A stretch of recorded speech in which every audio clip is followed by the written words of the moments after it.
Hello, students.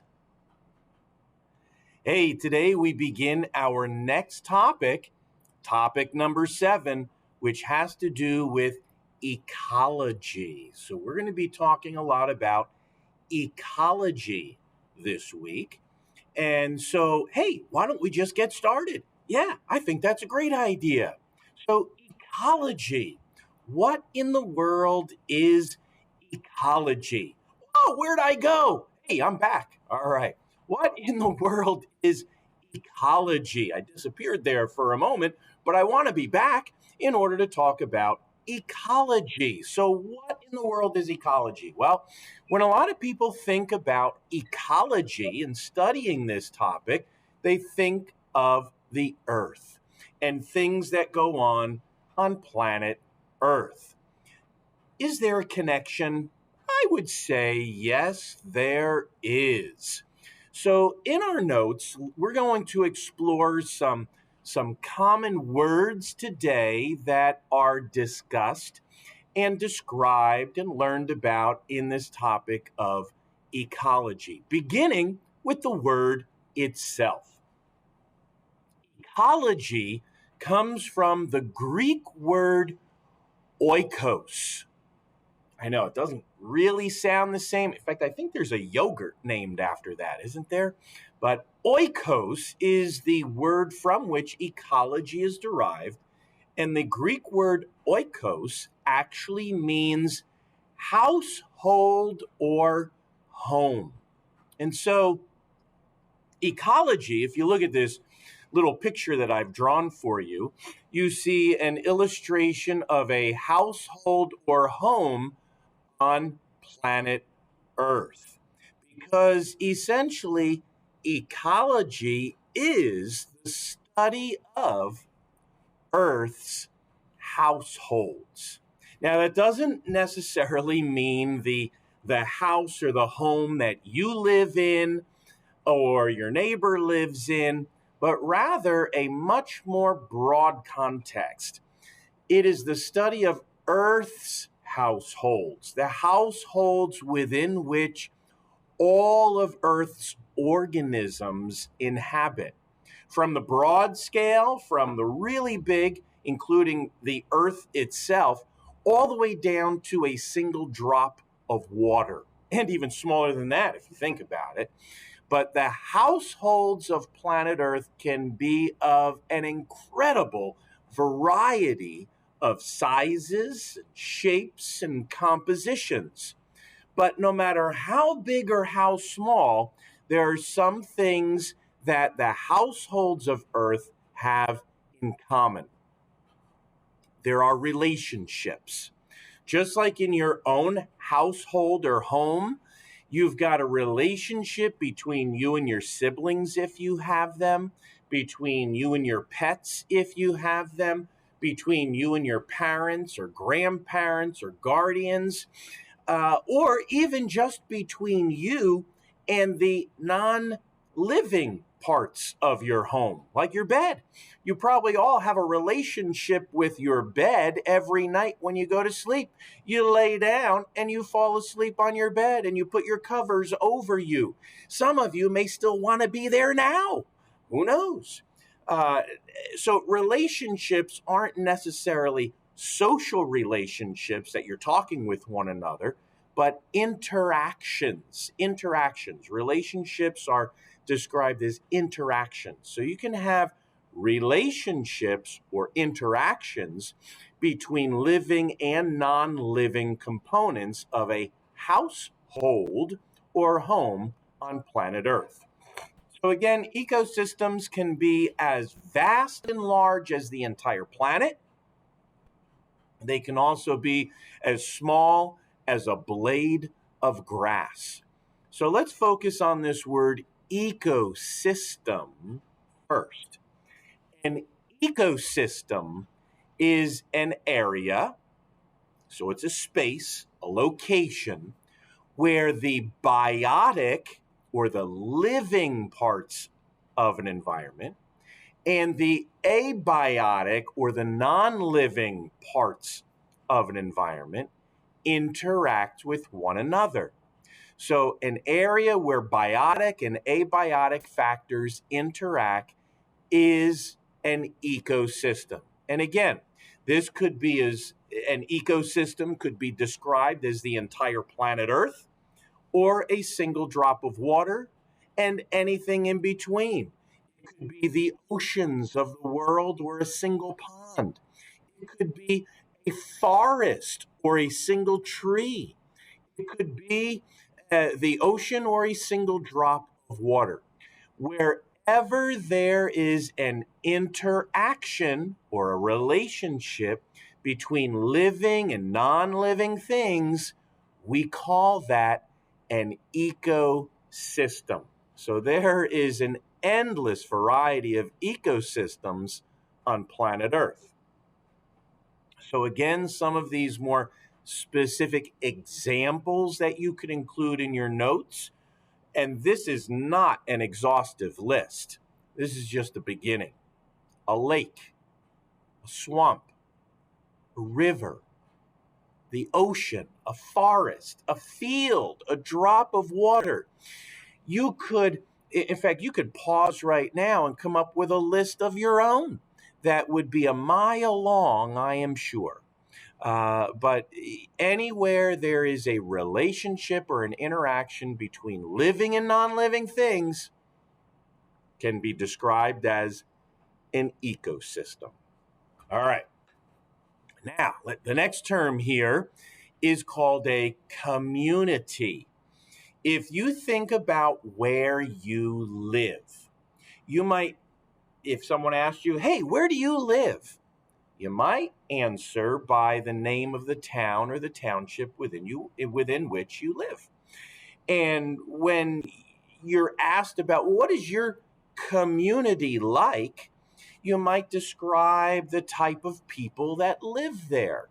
Well, in ecology, a community can be described as the biotic part of an ecosystem. Or, in other words, the biotic refers to the living part of an ecosystem. So, a community is made up of all of the living things in your community or in the ecosystem, whatever the ecosystem is. So, community involves living parts. So, in a drop of water, if that is the ecosystem, the water itself is not living. The water would not be part of the community. But if there are microorganisms in that single drop of water, and in life science, we'll be actually examining the multitude of life in a single drop of water. All of those living things are the biotic or the living part of that ecosystem. So those living things would be part of the community. Likewise, if you think of an ecosystem in your own neighborhood, maybe you would think of the forest in your backyard. That would be an ecosystem. And what would be some of the communities that exist in that ecosystem? Well, only the living things. So you wouldn't name rocks and water and air, though those are not living things. But you might mention, well, the trees, the plants, the amphibians, the reptiles, the birds, the mammals, all of the different living things would be part of the community. So examples of a community include plants or animals living together in an area. So going back to that forest example of an ecosystem, the trees, the amphibians, reptiles, mammals, birds, all of those would be part of the forest community. Again, remember, community is only made up of the living parts of an ecosystem. All right, moving on. Within that community, and let's just take your own community, your town or township where you live, you probably have different people who have different jobs. Maybe you've got scientists or doctors or police officers. You could have a whole host of people who have different jobs. Those different jobs in a natural community are described as niches. When you find your niche in life, it refers to where you as an individual fit into your community. Maybe you're an artist and you become an artist, a professional artist. That would be your niche in life. Maybe you like to fight fires and you become a fire person.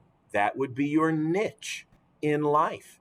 Maybe you become a college professor, or maybe you become a mechanic. Whatever you become, whatever your job is while you are living, that is your niche. So, in the environment, in ecology, a niche is a specific role or job of an organism in an ecosystem. So, let's take our forest ecosystem again for a moment as an example. You have trees in a forest. The trees and the plants in a forest are the producers, that is their niche. Then you may have birds that eat the berries growing on those plants. Well, the niche of those birds would be a primary consumer. They're consuming things that are produced by the producers. Then you might have, oh, I don't know, a fox coming around. And by the way, what does a fox say? Uh, anyway, fox might eat the bird. That fox's niche would be, say, a secondary consumer eating the bird.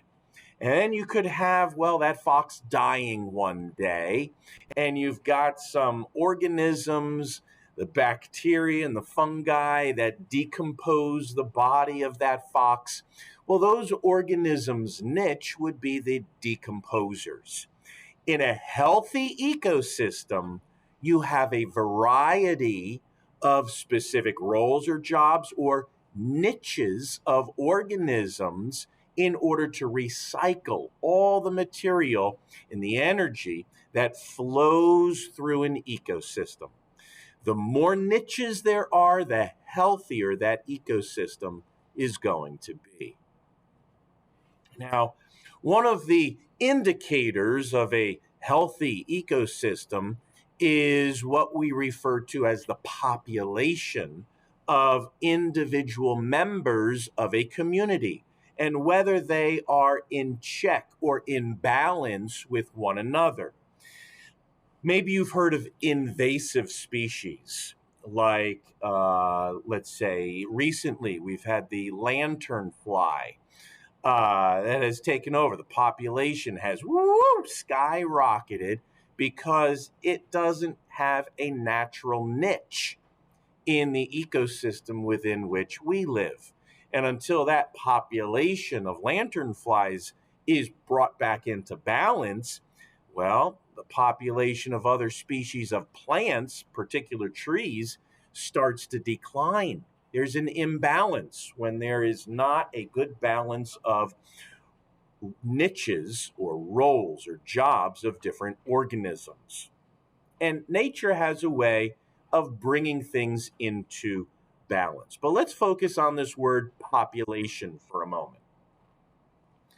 Population, if I were to ask you, well, what is the population of the town or the township within which you live? You would give me the number of people.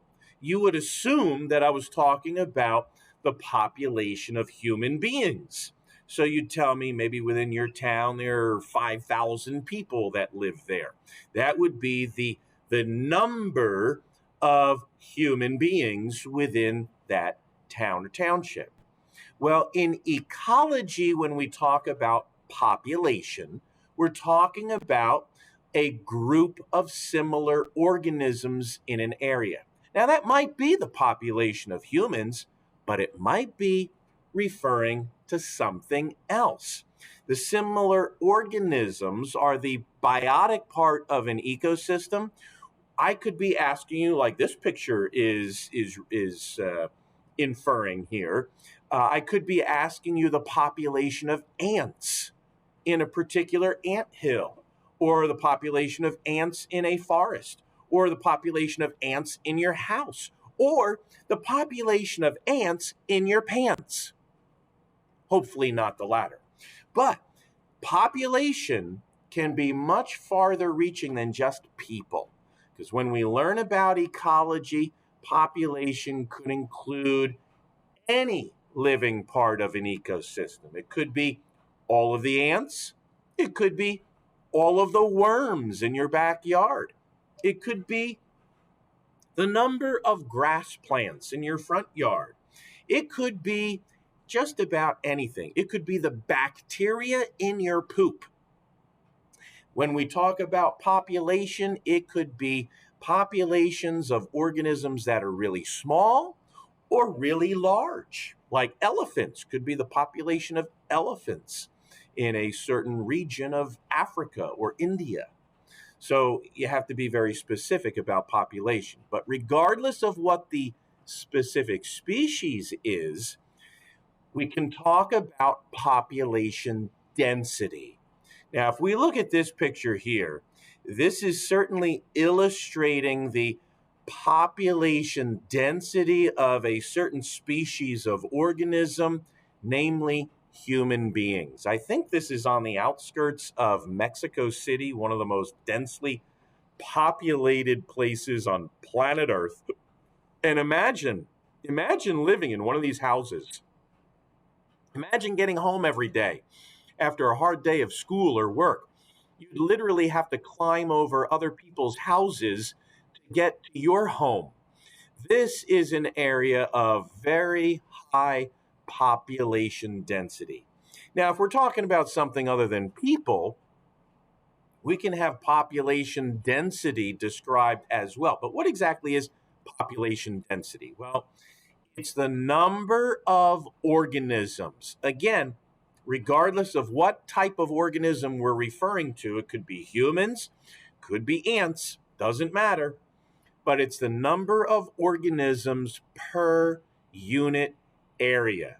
So when we talk about population density, we're talking about a certain area, whether it's a small area like a drop of water, or an entire city, or the entire planet for that matter.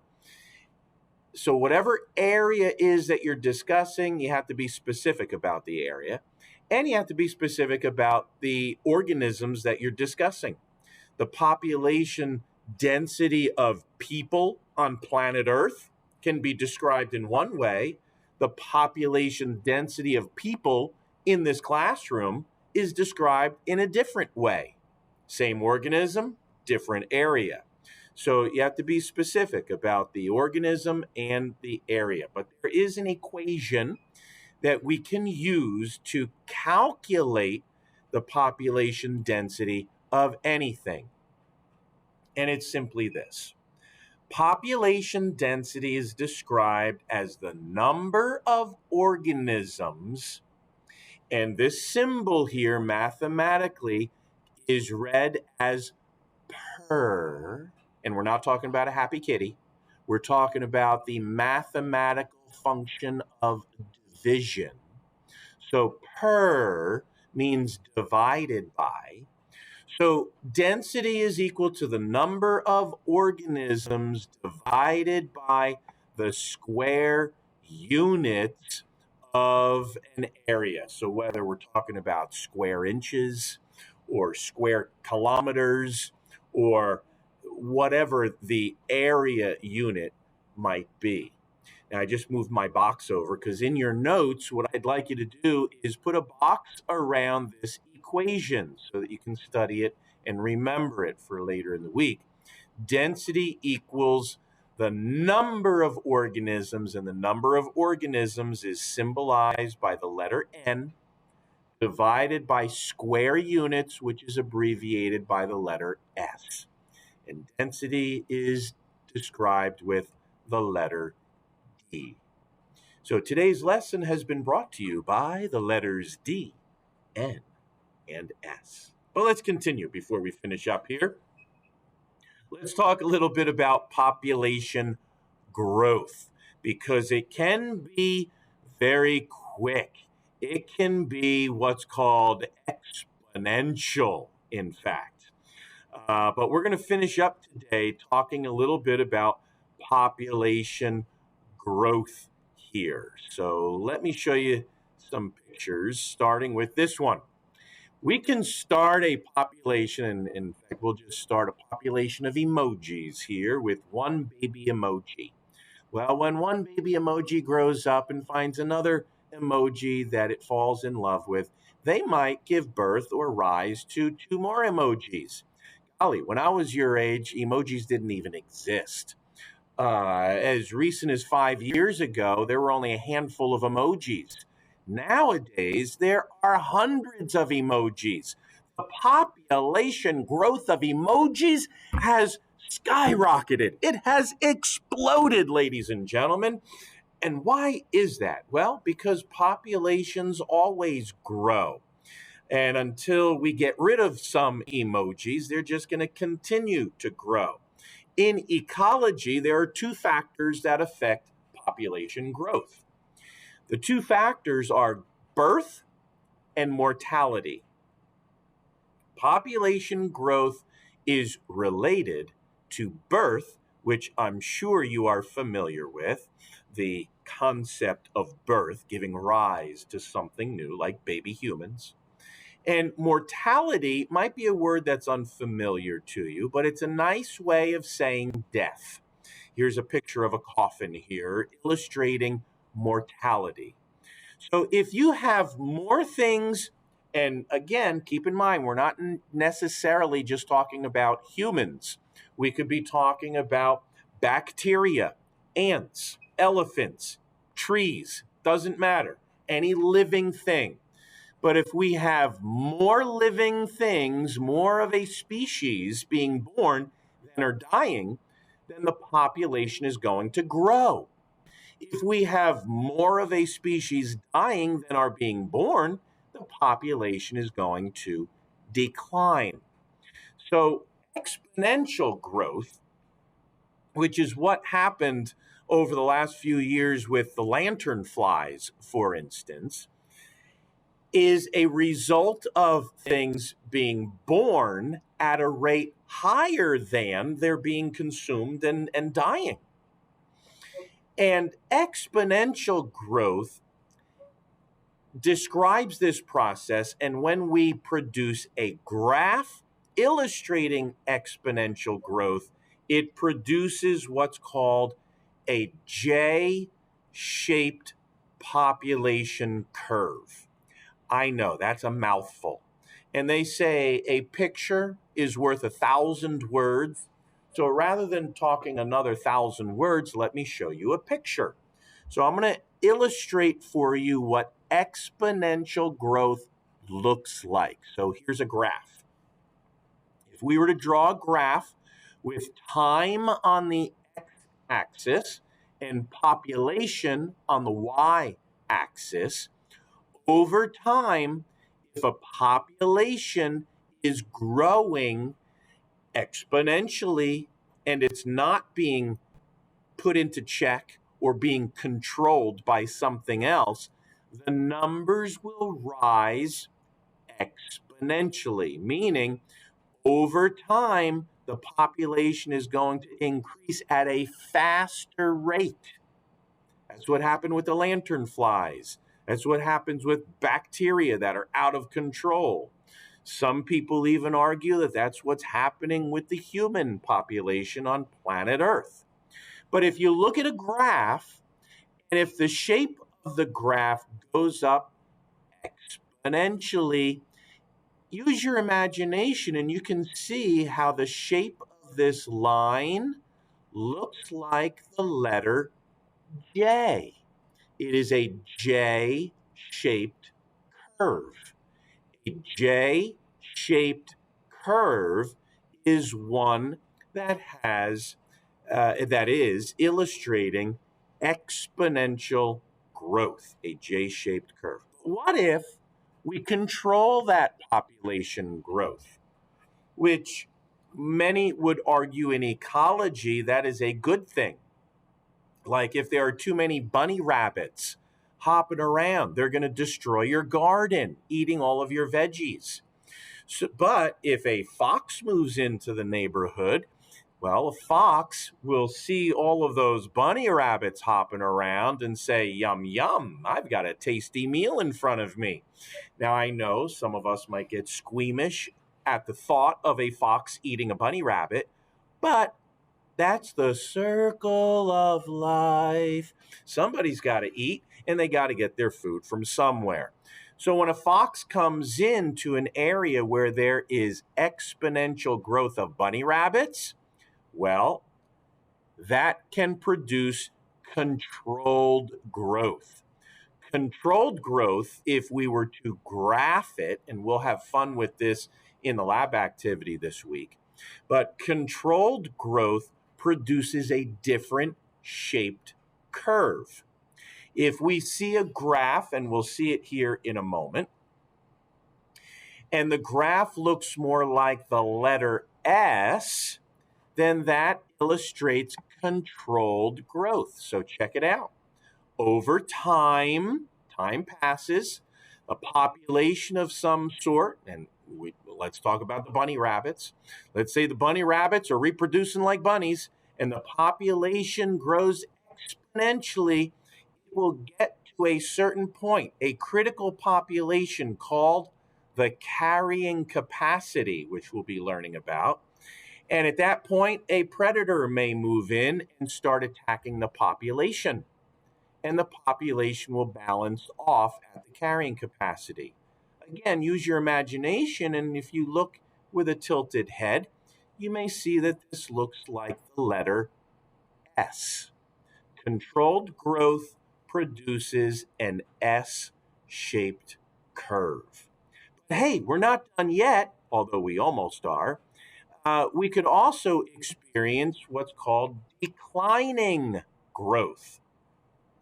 And when we experience declining growth, that means a population is dropping, a population is declining, a population is going down.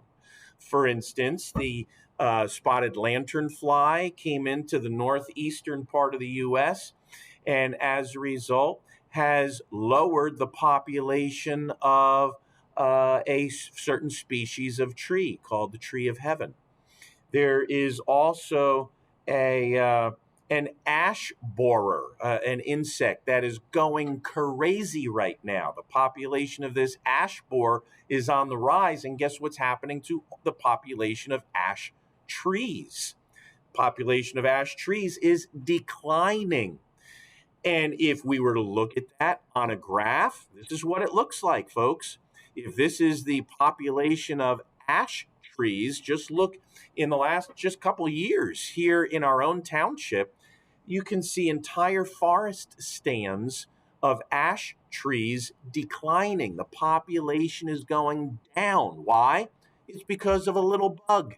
The little bug is eating up and killing all of these ash trees, which, by the way, baseball bats are made out of. So if I were a betting person and I invested in the stock market, I think I'd find a company that makes baseball bats, because in the future, wooden baseball bats are going to be really, really valuable if they're made out of ash wood, because by the time you folks are my age, there aren't going to be any ash trees around to make baseball bats out of.